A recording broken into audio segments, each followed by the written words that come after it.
What's up, guys? Welcome back to the channel. This is B-Side Investing, and so today we're going to get into BITFARMS' latest update. So they did the monthly, the August update for Bitcoin, and also they have an update in terms of their facilities, and so I believe they also have the.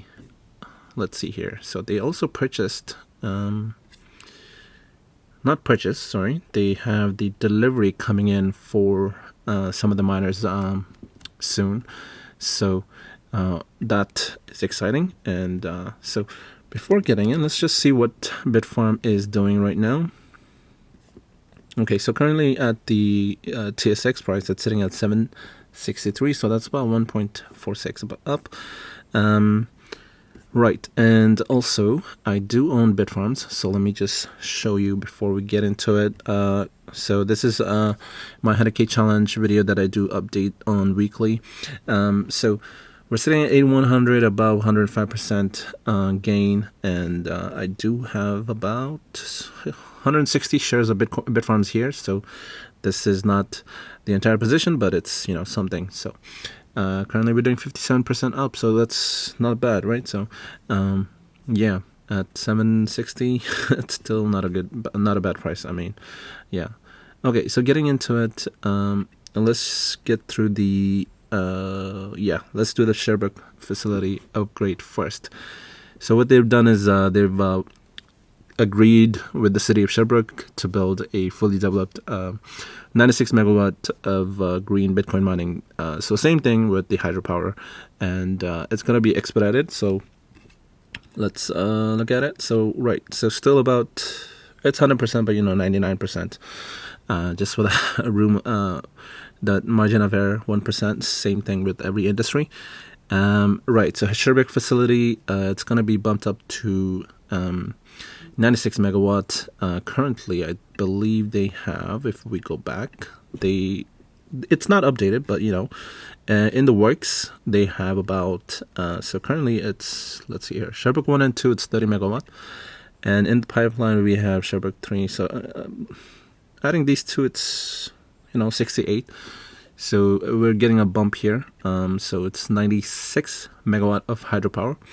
And so this is in agreement with the city of Sherbrooke, and this is to advance the growth of the goal of 3 exahash by Q1 of 2022 and 8 exahash by end of 2022. So competing in line with the Riot, and the only thing they're going to be behind on is the BTC HODL, which it's going to improve. It's tough, but Riot has 1.93 exahash, so it will be better for us to get the hash power up, because as you can see, Riot has some nice deliveries scheduled throughout the each quarter until Q4, unless they add more. So right, so BTC prices at 47.1, increasing nicely.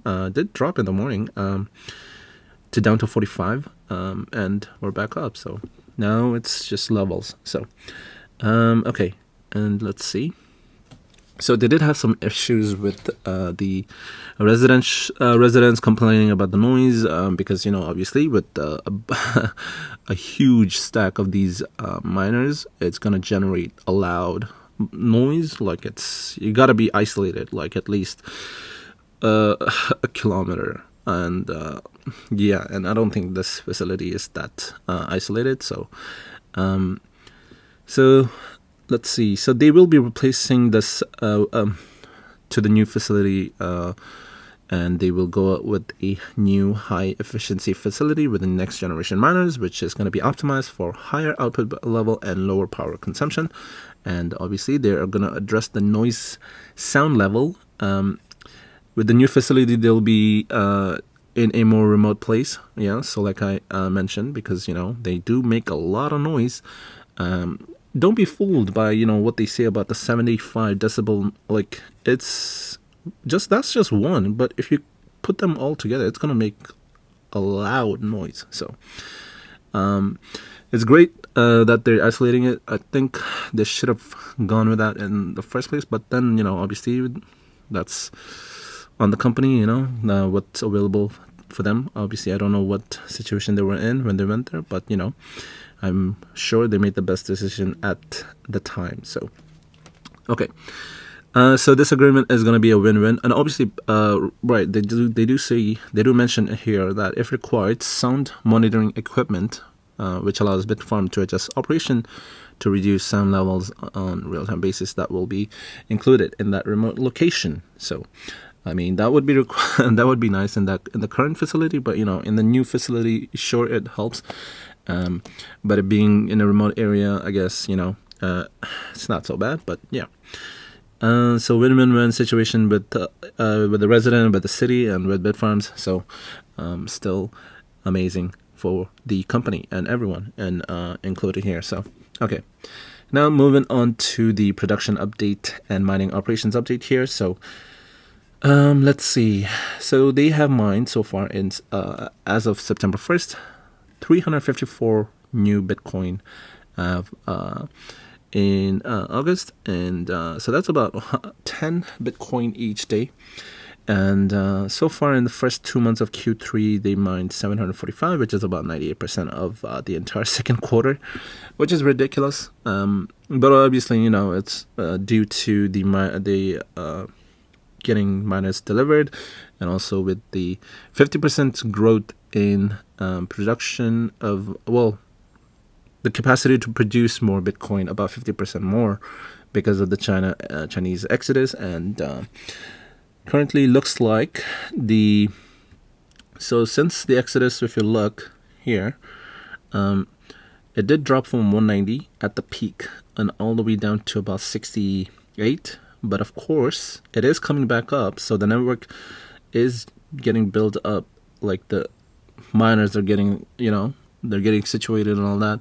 So for the average of about, I want to say 160 to 170s, it's going to take a little bit, maybe a couple more months for them to get there to that level.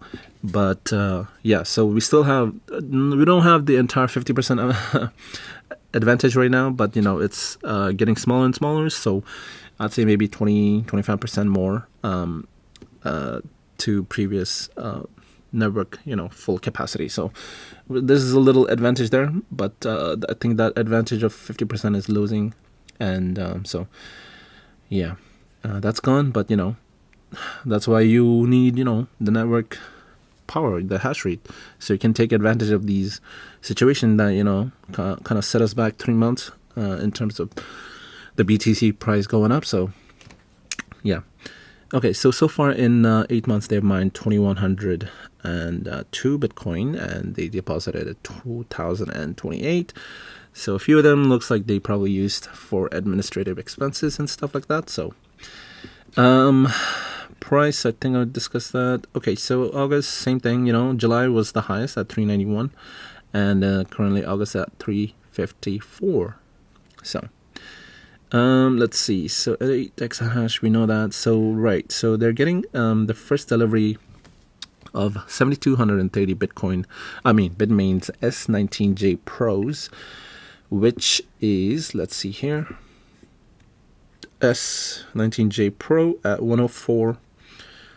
Profitability of $32 per day, which is really good, and that's getting delivered before the end of September, so that should be adding about 723 petahash, and that will be a 50% growth, and it will be replacing the Bitmain S9S. I believe the S9S is like 10 to 15. S9, yeah, it's about 10 to 15. T9, yeah, so S9 right here. Where do we go? Right here, so 16. So yeah, about 14 to 16 terahash, which is not that good, but times, this was just released in July of 2019, and look at how far we've come. It's ridiculous. Okay, getting back to it, let's see. So we will probably be sitting at around 2100 and about 2123. Yeah, so 2123 to 2143 petahash.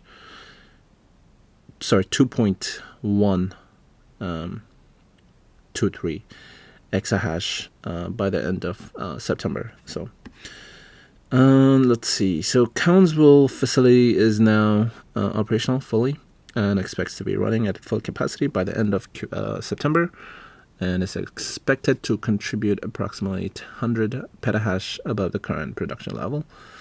We discussed the 96 megawatt power new state-of-the-art facility. So the new one here is that at the beginning of September, BITFARMS continued its geographic expansion. So pretty much just a little bit east of Argentina to Paraguay, and they're getting a 5-year lease with an annual renewable power purchase agreement to secure 10 megawatts of green hydroelectricity at a competitive rate of 3.6 US cents per kilowatt hour, and that is cheap. So yeah. So they'll be using approximately 3,000 used miners capable of 150 petahash per second, which is about 50 terahash per miner. So that's average for the 3,000 miners, and that will be fully operational by December of 2021. So if the site is fully, if the site were fully operational today, it would be producing approximately at a cost of about 7,800 BTC per coin per BTC. So I think that's better than what they did in Let me just go back. In Q2, they were able to do 9,000 average per BTC. So that's good. So they're also looking into other opportunities in Paraguay to increase the productive capacity. So hopefully they get more space there for newer miners. And we already know that the Argentina facility is going to take up the bulk of the order of the 5 exahash deal. So yeah. Right. I think that's about it. Let's see. Huge update. I mean, we still have currently we have some gap to fill in 2021, but 2022 we don't have to worry much, but just about the scheduling, the deliveries being on time. But other than that, I mean, this is going to be ridiculous. Like we're going to be competing with Right once by Q1 Q2, so getting up to 8 exahash. So perfect. We'll be above Hut 8 by Q2 of 2022, and way past Hive and DigiHost. So if all things stay the same, we'll probably be the second best in terms of hash rate by the end of next year. So, and obviously BTC price, we don't know where it's going to land, but hopefully we can see it go above 100K. So we'll see how that works out. Okay.